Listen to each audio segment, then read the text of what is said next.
Work Bonds here did not attend that event. We wonder who did. Now, but assuming that was the case, or that is the case, as a party, we should be concerned that that number of persons are aggrieved. And I think that the party, now that we have a candidate, the party will reach out to the aggrieved. The party will reach out to the aggrieved persons. Party will reach out to aggrieved persons. Those who are willing to work with us will come on board, and those who are not willing to work with us would go. Because the party already knows what they are up to. Senator Magnus Abe has seen that, look, this is a dead end for him. And for him, all that he wants to do is, okay, if I can't be the governor of Rivers State, then I must pull down the house. That is what we are fighting against. Okay. He asked for a level playing field to enable him contest the election. That opportunity has been given to him. No, but when you say that opportunity has been given to him, I have to ask you, because we know that by virtue of the nature of an indirect primary, you know that these are delegates that are voting, and these delegates are essentially produced by the state executive committee that is being recognized by the National Working Committee. Yes. Now, that happens to be the state executive committee loyal to the Honorable Minister Rotimi Amaechi. So if that EXCO is producing the delegates, can you really say that Senator Magnus Abe has been given an opportunity? That is a level playing field because the National Executive Committee has recognized the EXCO which they are complaining about. The National Committee, at the time of sale of form, it was the same executive committee that sold forms. At the time of screening, it was that executive committee that organized and oversaw the screening of members. That executive committee has functioned within the confines of its powers as executive committee, duly elected by the party member. Let me say something, please. Let me say something.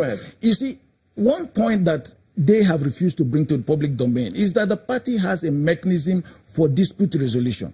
And what it means is that if you are aggrieved, you go to the party. They were the ones who wrote to the party to say to the party that they were not comfortable with the list for the Congress. Now, the party was yet to conclude that decision. They ran to court. And by the time the party brought a decision to say, we have agreed with you that that list of Congress should not be used for the World Congresses. They were already in court, and the party gave them opportunity to come and contest. They refused to contest. Okay, Mr. Bams, you're going to get an opportunity. I need you to answer this question for me, please. When you look at the entire scenario as it is right now, and you see that, you know, obviously there are these clear divides in the state chapter of your party in River State. What now is the way forward? What is it, if your faction gets your way, what would it be? Would it be a new direct primary? Would it be what would be the resolution? First of all, Achi appears to have made heavy weather about my not voting at that primaries, and appears to weave it to mean that I don't believe it. The president, I'm not a candidate, I'm not afraid. The president didn't vote in his own primaries. You understand? So it's a non-issue. That I didn't go there at all. Okay, so granted. Go ahead. Now, when you leave law, all you have is chaos, as you have now. We have had a primaries which complies and conforms to all regulations and requirements of the law.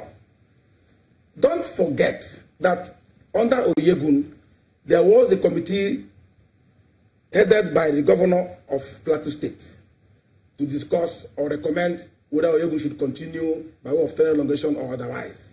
They made recommendations which included the fact that wherever, for any reason, a Congress could not hold to elect new officers, the existing EXCO will continue to have it. NEC approved it. Now, that means that with the voiding of the EXCO they are relying on by court of law, the other EXCO in existence will continue by that recommendation of NEC.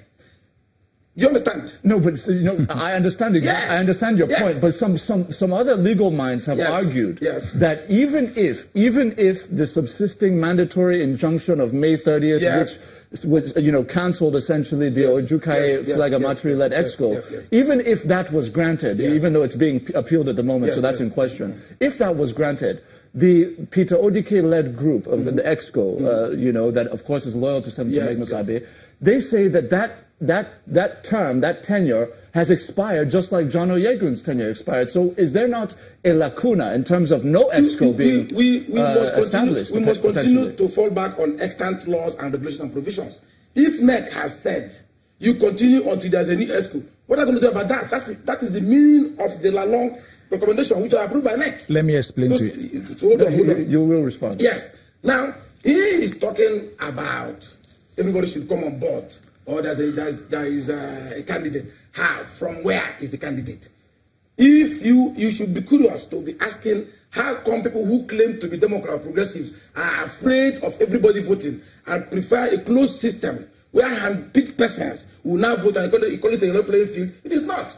So, if you're asking me what we need to do, what we need to do is to follow the laws and regulations of the party. That way everybody will feel. Mr. Nwobodo, please respond. Now, let me respond to what you said. First and foremost, it's wrong for him to come on national TV to say, oh, the Lalong's recommendation still stands.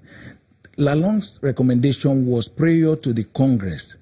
That was a recommendation that was intended to keep Oyegun in office for another 1 year, including other members of the party across the wards, the states, and everything. Yes. Now, based on legal advice that the party received at the time, the party felt that that was not a proper decision to take, and that the best decision to take was to go for Congress, from ward up to the point of the National Congress. Correct. And the second decision of the National Executive Council nullified that recommendation and decided that there should be Congress. So there is no other authority that elongates the tenure of Mr.